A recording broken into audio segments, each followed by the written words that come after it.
Hi, guys, and happy Thursday. And Merry Christmas to those of you that celebrate. Happy holidays to those of you that don't. Tomorrow's Christmas Eve.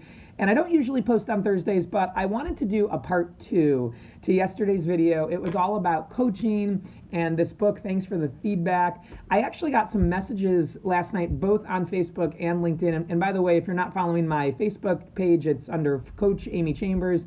And I do receive messages on that site as well as LinkedIn. And a few people said the same thing to me, which I got really excited about. And they said, Amy, I've done what you said. I've done the observations, not the judgments. I've told people exactly what I've heard, what I saw, what I observed, what was said. I've kept it, factual and not my opinions, and it doesn't work. Nothing has changed. And the person that I'm coaching, I'm still not seeing results. Help me.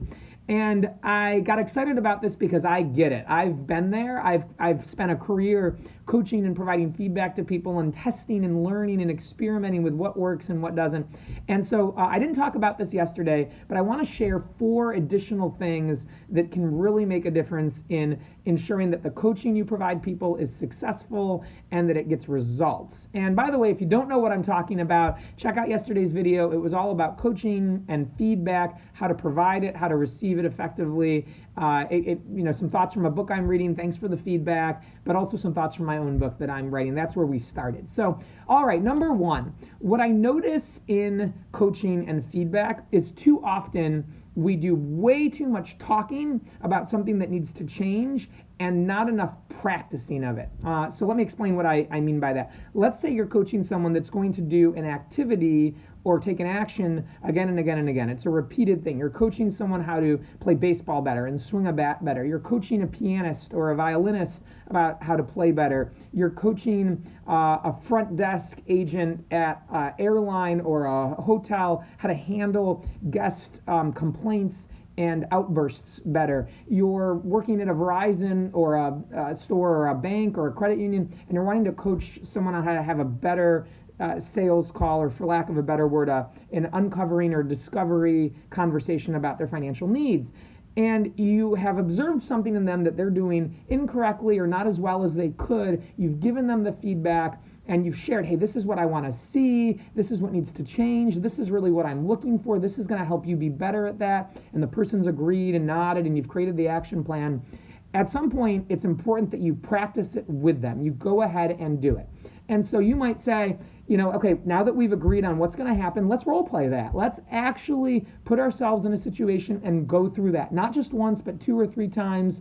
If it's a situation where it's something that they're going to be able to do in front of you, it's kind of hard to role play it, saying, let's go do it. I'd like to see you do it right now, just how we talked about. Let's go out there and get the bat in the hand and take the swings. And I want to watch you. So often we finish a coaching conversation and right afterwards, when it's the perfect time to do some kind of activity or a role play, we don't. We just kind of walk off. There's no better time to practice what you've just talked about doing than after the feedback has been provided. So if you ask yourself, how much practicing am I doing? How much doing am I doing? Or am I just creating the plan and then sending them back off into the wild? If you don't practice, if you don't swim the laps with your team, if you don't actually get in the pool with them and run the strokes, you're not going to see that improvement that you're hoping for.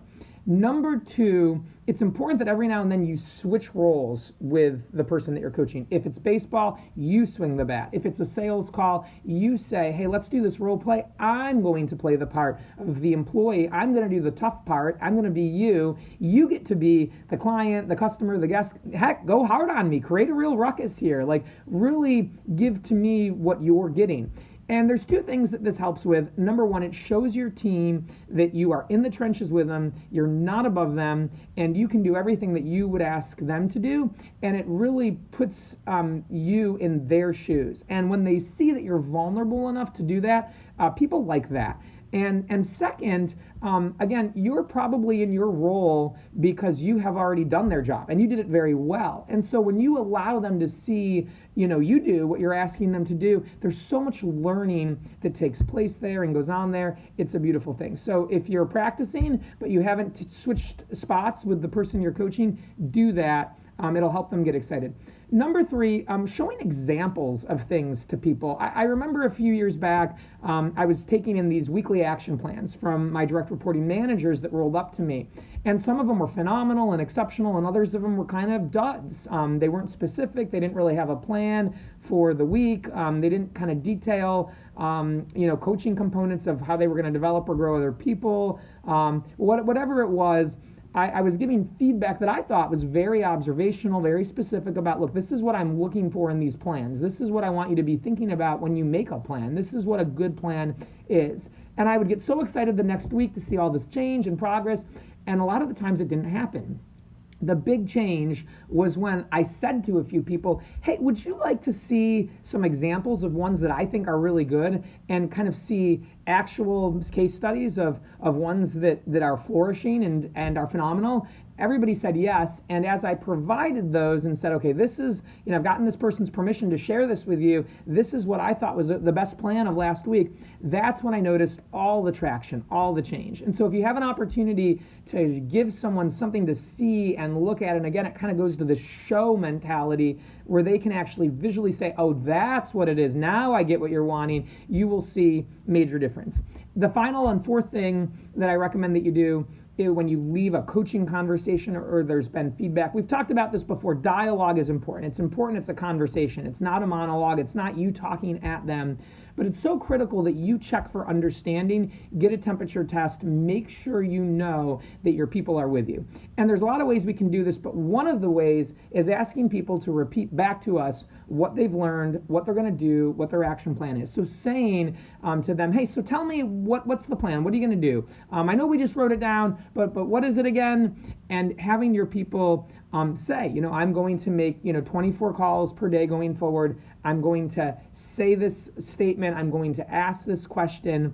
I'm going to delve into their personal life if they share something with me right up front about how they took a vacation or they were swimming in their pool over the weekend. I'm going to follow up on that. I'm going to say, hey, tell me more about that. This is exactly what we just talked about, and practice. It's important that the person can repeat back to you the plan. It's interesting to me, and I see this specifically in the world of staff level employees or individual contributors. Maybe they're an entry level employee.